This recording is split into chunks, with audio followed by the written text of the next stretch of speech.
Ever floated on your back in the sea and felt totally zen? Well, there's a type of meditation called floating that's a bit like that, except you are lying inside a shiny, Black Mirror-esque, white pod.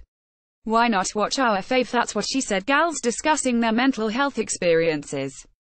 I stumbled across floating during my quest to discover new meditative ways to reduce stress.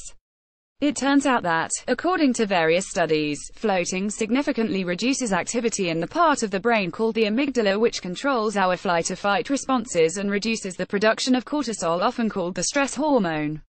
It can also apparently relieve pain. I thought, why not, and booked a floating session, scrolling through the website and the instructions they sent so that I was prepared. Prepared. I don't think much can truly prepare you for your first float. I was shown to a small private room which contained a shower complete with shampoo, shower gel and conditioner and towels, but my eyes were immediately drawn to the huge pod sitting in the corner. The blue lighting in the room made it look a lot more ominous than I had expected. As I stared at it, all I could think of was, genuinely going to spend a whole hour lying on my back in there, by myself. The sensory deprivation chamber has been the most important tool that I've ever used for developing my mind, for thinking, for evolving. And your body, it gives you amazing energy. Your body, the tension release that you have from your body a couple of hours in the tank is incredible. You feel lighter, you feel like more oxygen is in your body, you feel like more vibrant, and it's just because you have somehow or another calmed the tension. It's F***kin incredible, man. At Joe Rogan I was quickly given the instructions. It didn't help that I had arrived late and flustered, as City Mapper had led me astray within the maze that apparently is St. George Wharf, and left alone to do my thing. I took a shower, got naked, they advised this for the experience, I'm not an exhibitionist, and slipped into the pod, nervously pulling the lid down behind me. Immediately I felt the human-like strength of the buoyancy push me up to the surface of the water. I was glad that the light was on inside and the temperature was warm.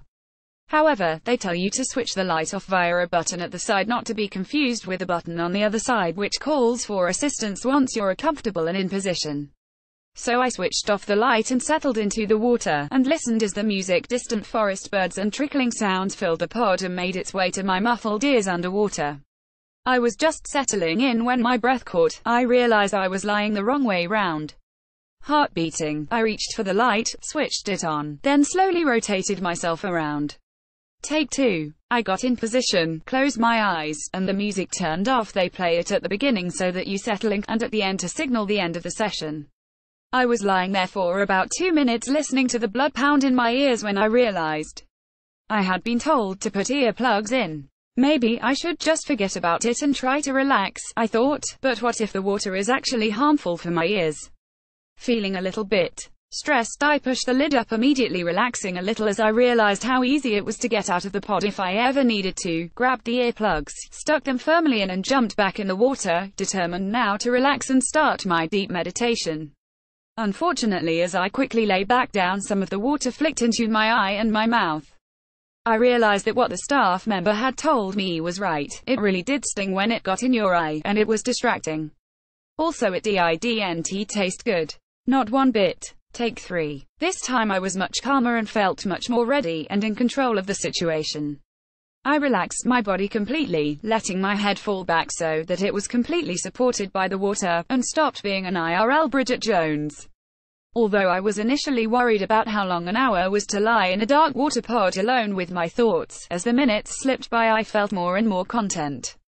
With my arms lying out alongside me, I focused more on what floating felt like. There were moments where I could sense I was rotating slowly around in the water.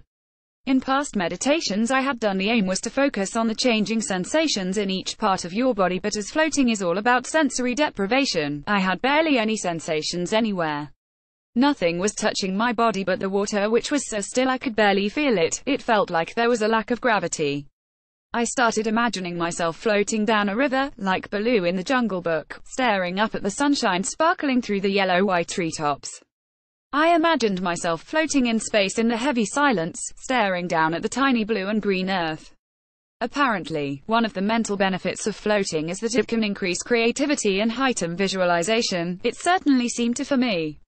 By the time the sounds came back onto signal, it was time to get out. I was immersed It didn't seem like I had been in the pod for an hour, and I knew that I had drifted into light sleep at some points. I got out feeling weightless both in my body and my mind. I was dizzy with calm. I didn't know that was a thing. I washed my hair in the shower, moving slowly and luxuriously, staring at my pod, contemplating what I'd just experienced. I was told beforehand that once I was done I could make my way up to the relaxation room, which was gently lit, filled with beanbags and low furniture, and featured a kettle and an array of tea bags for a hot herbal post-float cuppa. There was also a dressing room with hairdryers and mirrors so that you could put your face back on if any came off. It was civilized, and I wish I had time to enjoy it instead of having to rush back for a work meeting. Unsurprisingly, despite the tight timing, I had a very zen meeting. We're so used, those of us who live in busy cities, to the noise of traffic and the rumble of roaring trains approaching the station that an hour of silence is often hard to find. The experience unnerved me at first, but after a while I felt the effects wash over me. It was calming, peaceful, and when I emerged into the bustling streets of London, everything was bright and clear and still. I'd definitely try floating again. I can see how I'd slip into it quicker the next time around now that I know the ropes. Although the first float can be a bit of a trail, apparently the more you do it, the deeper you meditate and the more you reap the benefits. So definitely try it, but key tips: make sure you tell the staff that it's your first time, and don't expect to be the world's greatest floater straight away. I'd also recommend practicing some meditation and mindfulness exercises beforehand, to really get you in the flow once you're floating. If you catch my drift. MTV floated with Floatworks, where a single float costs £50. Click here to read about some of the physical and mental benefits associated with floating.